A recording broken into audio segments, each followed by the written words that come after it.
On select refrigerator models, when you select cubed ice and press the dispenser lever or button, a switch or switches are actuated, allowing voltage to travel to a motor that drives the ice auger and to a solenoid, which actuates a rod that opens a door at the front of the dispensing bucket. As the auger rotates, it pushes the ice out of the dispensing bucket and down the chute at the front of the dispenser. When you select crushed ice, the door at the front of the dispensing bucket remains closed.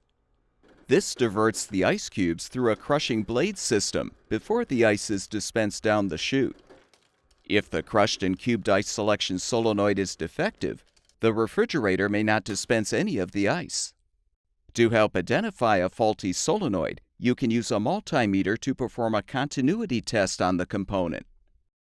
A continuity test will determine if a continuous electrical path is present in the solenoid. If the part has continuity, it should be functioning properly. No continuity means the electrical path is broken and the solenoid is defective. The solenoid is located behind or beneath the ice dispensing bucket, usually in the auger motor housing. You will need to remove or isolate the solenoid for proper test results.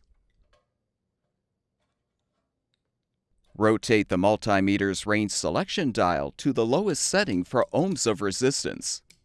Now contact the black meter lead to one of the solenoid terminals and the red lead to the other terminal.